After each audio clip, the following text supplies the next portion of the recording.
All right, you guys, welcome back to the channel once more. You know, outside of America, and we forward to countries like Japan, China, and Korea, advanced countries, right? Countries where nobody's not really having any children like they were in the past 20, 30 years ago.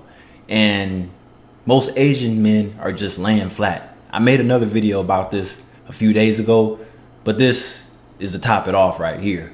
Because there's a large number of guys, 30 plus, still a virgin.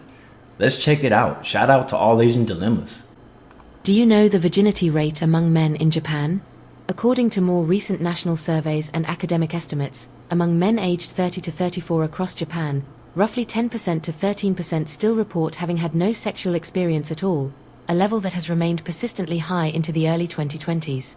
What does 10 to 13% actually mean? At first glance, it may not sound that dramatic, but just compare it with the data from 1987. Back then, the rate was only about 8.8%. In other words, over the past few decades, there has been an increase of roughly 4 to 5 percentage points. That is a significant rise. After all, in the United Kingdom and the United States, the proportion of virgins in the same age group usually stays between 1.5% and 3%, nowhere near Japan's level. This somewhat awkward statistic even seems to clash with Japan's image as a country with a highly developed adult entertainment industry. That's what I'm saying. So if your country runs off of adultery, how are these young men not getting any? It doesn't make any sense. They have the money, even if they stay in the house and play video games all day. They usually have family, they ride off of family businesses. Like, these guys aren't broke. That's what's funny. The incels and the recluses, a lot of them aren't broke. For some reason, they just don't want to participate in any kind of human reaction. It's kind of sad. This suggests that Japan is entering an era of sexual recession. More and more young Japanese people stop dating, stop getting married, don't build families, And end up in environments like this, basically living in the bedroom size studio. And it's like, it looks like somebody like me, I'm claustrophobic, so I couldn't live in a small place like that. But then if I was out there, it's crazy. I guess the price is right. and simply begin living without desire, without relationships, without ambition. So what is really happening to Japanese men who lie down and give up? Have they reached some kind of spiritual enlightenment? Or have they simply surrendered? Reaching one's 30s while remaining a virgin, for most young Japanese men, does not represent higher virtue or monk-like detachment from the world. In reality, it reflects a forced choice under multiple pressures, an involuntary suppression of basic human desires. In simple terms, they were pushed into it. The image of the herbivore man, created by Japanese writer Moki Fukasawa, has become one of the defining characteristics of men in today's Japan. Unlike the traditional carnivore man, strong, dominant, and proactive in pursuing women, the herbivore man is more reserved and restrained, highly passive in relationships, and tends to comply with women's expectations while avoiding any behavior seen as out of line. For a period, these gentlemen actually became quite popular among Japanese women and were even considered ideal dating partners. As a result, in a country that already had few romantic relationships, a role reversal emerged. Women began taking the initiative, while men, shy and timid, simply accepted passively. So maybe that's the reason. Because see, the men is supposed to lead. Not necessarily financially, but also into, making moves on the girl too. It's like that all over the world. The man is supposed to pretty much do the pursuing and the courtship and all that. That's standard. But if you're a guy and the woman likes you more than you like her, that could easily be switched around. Because women do pursue men. The guys that they really want usually don't want them. So that's why a lot of times it's like, far as even like dating apps, women find 80% of men on dating apps not attractive for whatever reason. Versus that means they're looking for the top 10, 20% guys, right? But then those guys are looking for something else as well. Of course, the herbivore men who truly received female attention were always a minority.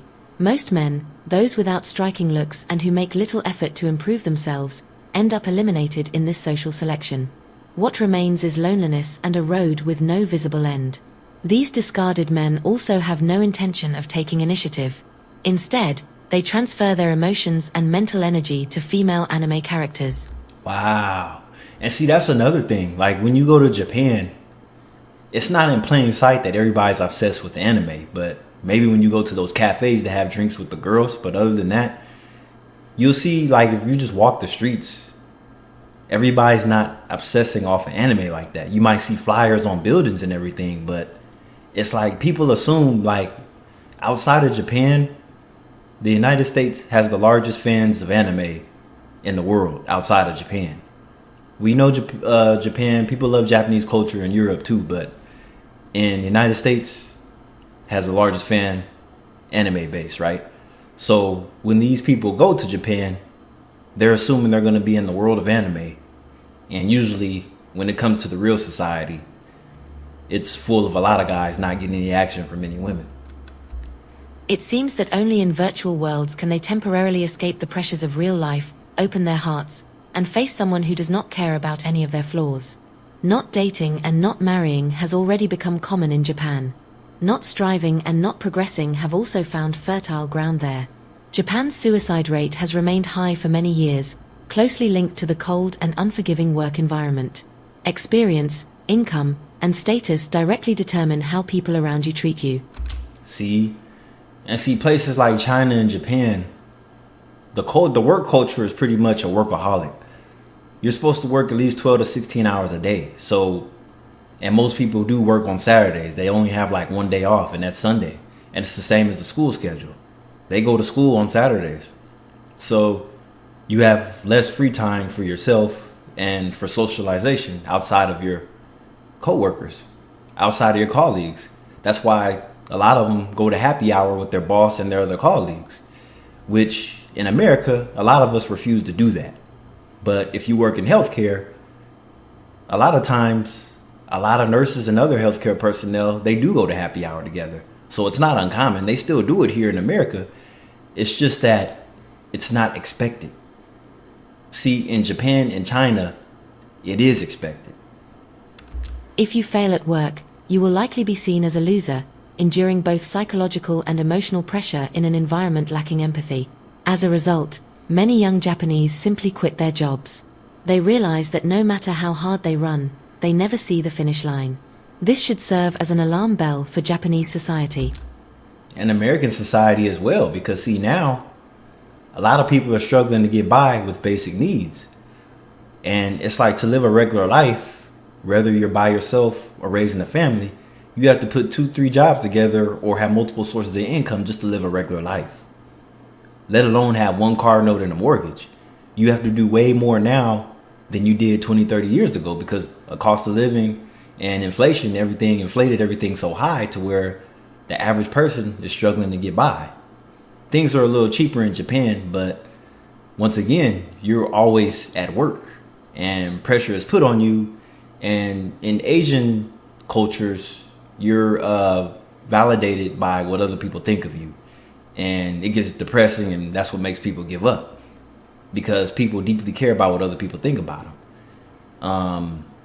It's not that bad here on the Western world, but it's still there because a lot of people are weak-minded and they get real, sensitive of what others think of them.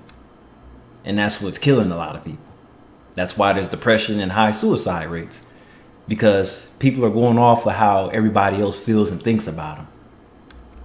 Lying flat is not something beautiful, and a mentality that abandons progress clearly does not deserve encouragement. What exactly did these young people go through to become passive, herbivorous men who close off hearts that still long to be cared for?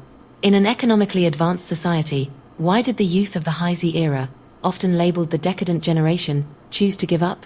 And how can this Japanese low-desire society, now approaching a pathological state, possibly save itself? What does this low-desire society look like?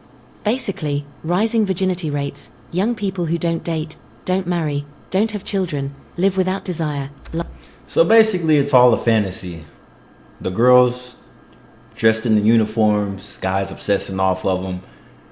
It's like either you're real busy over there or you're closed off in the internet cafe or in a room and just playing your life away, eating junk food, playing video games, and just browsing around on the internet. You get blood clots, your health deteriorates, or you just end up committing suicide. That's pretty much how that goes. So if you're not outside touching grass, then you need to at least take a walk. It's like a lot of people live in a lot of nice places, right? Even if it's not a mega upscale city with, large skyscrapers. It's like you could find some nature, some beauty, just walk around, take a brisk walk on the trail, say hi to everybody, grab a coffee at a nice cafe. It's like there's a lot of things you could do to take your mind off of things. Like I said, a simple walk.